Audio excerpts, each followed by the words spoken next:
What's up, guys?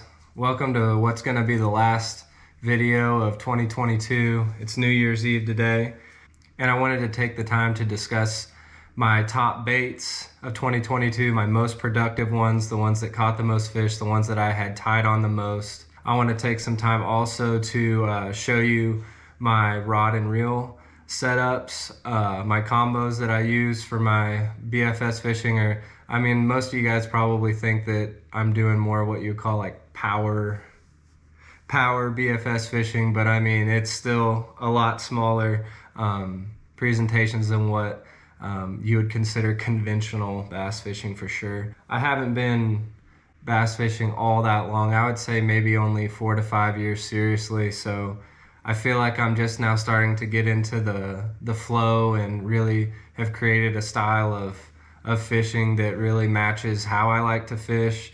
And what's better is I feel like it's been very productive, especially later in the year for me. I was really trying to dial it in, like pre-spawn into the spawn and just post-spawn early summer. But I feel like after that point on, I figured out which baits I really like to use, which ones work the best, and how to work them. And I really started to get on some fish. I'd also like to thank everybody who's subscribed to the channel so far. We just went over 250 subscribers, and I really hope that I can just keep growing that following. And I really enjoy hearing and seeing y'all's feedback too. If you ever have questions about anything I'm doing, or if you have, and if y'all see some things that I could do better and feel like things that could give me some more success, by all means, shoot them my way. I'm never afraid of any constructive criticism. So without further ado, let's get into these baits. All right, so top to bottom, let's get started here. And the first one, honestly, it's kind of more of like a pseudo BFS bait, because it's a full-size crankbait, but it's considered finesse and it's light. So my criteria, I would normally say, is anything that's under 3/8 of an ounce that I can throw on my rods, it's BFS for me, I guess. But the first one, Curve 55 finesse, awesome little tight wobbling bait from 6 Cents. And honestly, it's really not that tight wobbling. It's more of like a wide wobble, but it's got an erratic action to it. Caught me a lot of fish throughout the year, and this dark black and blue really starts to produce more in the fall and the winter. Second one, and a bait that was responsible for catching me my second biggest bass of 2022 at the end of November, was this little micro Rapala crankbait. It's literally called a Rapala ultralight crank. Gets down to about 4 to 8 feet depending on the line that you're running. I normally would throw 6-pound test with it, and I feel like it was getting me down about 8 foot. Caught me a big one, nice little tight action on it. And this one's got a little rattle. The Curve 55 also has a little rattle to it as well, and it also dives about 4 to 7 feet, probably more like 8 feet when I throw it on the really light line. Third, 25 MD. When I wanted something just a little more aggressive, the 25 MD from 6 Cents would produce for me really nice. It's got a more aggressive rattle to it than the ultralight crank did, and it also runs about 4 to 7 feet. That chrome shad color, that was perfect for the off-colored water that I fish around here. Further down, probably honestly the top bait of 2022 in terms of like the best numbers and size of fish caught. It's got to be Crush 25X. It's a silent little square bill from 6 Cents, and that black and blue was just a killer. I also had good luck on a more natural colored shad variation a few trips. It's silent, but the action is awesome, and throwing it on BFS, being able to make really long casts, cover water, and work it through cover, just a killer. Heading on down, some jerk baits that gave me some good results in the fall and the winter here so far, and these are small, guys. These jerk baits, they're very small. These are Duo Realis, really nice color schemes and action on this. This is a deeper diving variation. It's the Shad 57 MR. and it gets down about that 7-foot mark as well. Suspends nice. Caught some good fish on it. I caught a big one, or I shouldn't say I caught it, but I had a very big fish on, like probably a 7 to 8 pound class fish on Eagle not too long ago on this little Duo-Realis shallow jerkbait. This is the Rosante 63 SP. Very, very good action on it. It suspends nice, gets down to about 4 feet, maybe 5, depending on if you're throwing real light, like 6 pound test on it. That gold shad, that's literally the only one that Bait Finesse Empire had in stock. So that's the one I used, and it works pretty well, and I haven't lost it yet, so I'm also still gonna keep throwing that into the winter. Probably the second best bait in terms of quality fish and numbers has to be a variation of a little under 3-inch soft swim bait on this 1/0 Dirty Jigs guppy head. Just a slayer for me from the late summer really all the way into now. Right now I'm using a little bit tougher plastic swim bait from 6th Sense. It's the Divine 2.7 Divine. The action's a little tighter and a little less of a wobble than say this 2.8 Kitech, but when the water's warmer, this 2.8 Kitech caught me a ton of fish. Just that little ribbed Pro Blue swim bait. 6th Sense Whale also produced for me in several occasions. It's got a little bit different action than the Divine. It's kind of a real fast, tight shimmy. It's a nice bait as well. Works a little better when the water was warmer. And when it got really, really, really tough, I had a few days so far where these little 2-inch Euro Tackle B vibes, especially in that high vis color, really produced some nice fish for me. Moving on from those baits, those moving baits, reaction baits, bottom baits. By far have the most confidence in that little football head Ned rig from 6th Sense, Divine Ned rigs. This is a 1/8 ounce. They also make a 1/4 ounce, to where if you're fishing a little deeper, it'll work better for you.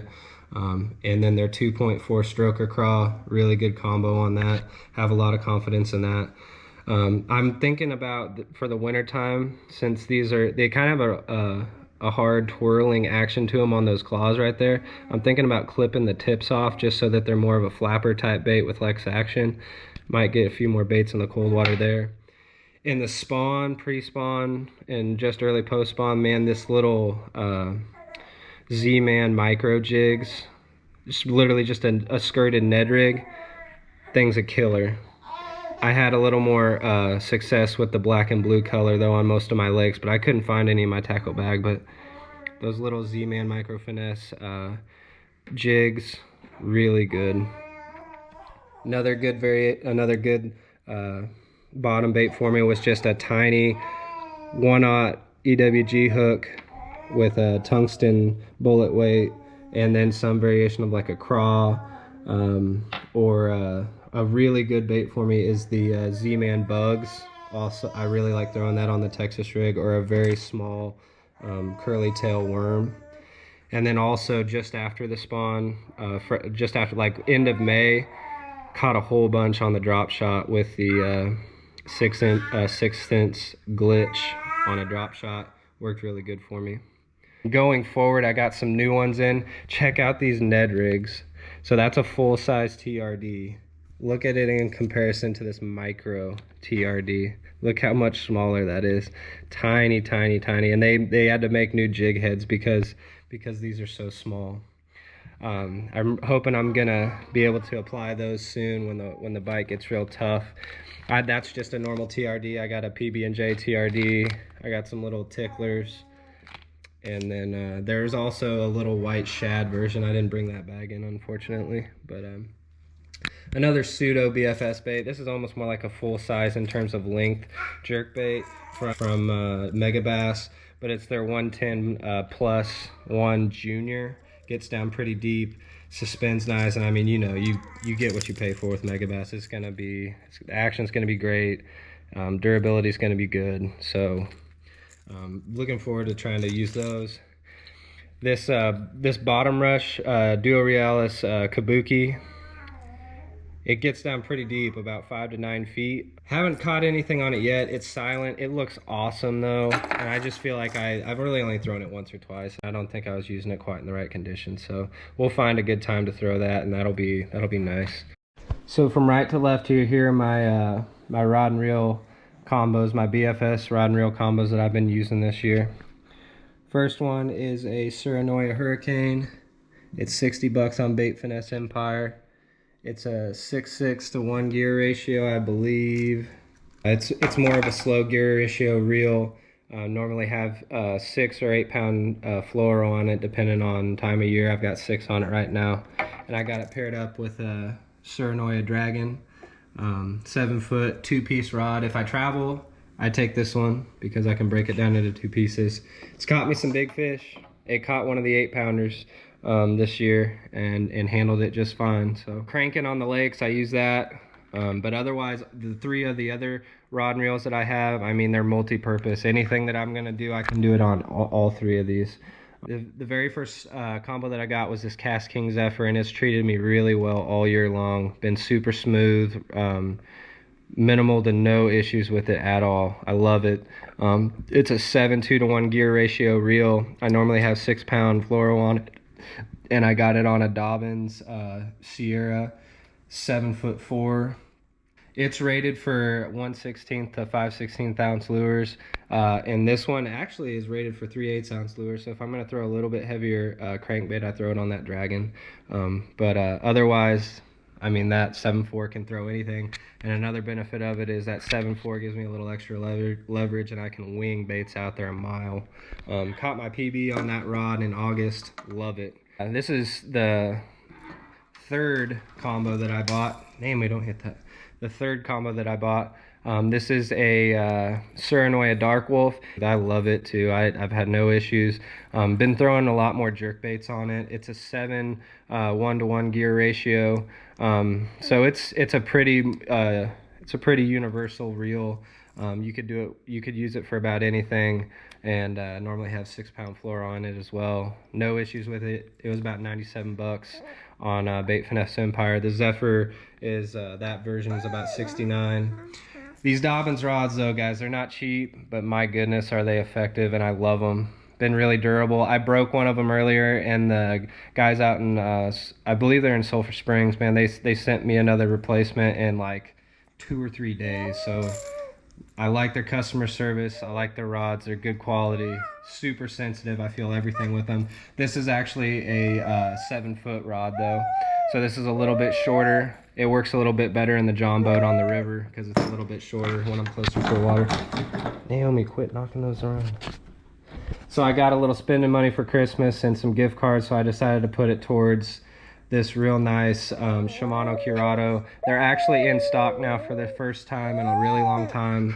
Tackle Warehouse, guys. So I picked one up. Haven't used it yet. Plan on putting some 6 pound fluoro on it. Actually, it wants you to put 8 pound on this reel, so I guess I'm gonna do it. I'm gonna put some 8 pound fluoro on it and put it to work here soon. I bought another 7.4 Dobbins Sierra on it. They were actually on sale there for a little while on Tackle Warehouse, so I picked one of those up. And I have a feeling I'm gonna really love that combo. Really good quality out of the Shimano Curados, so I expect nothing less.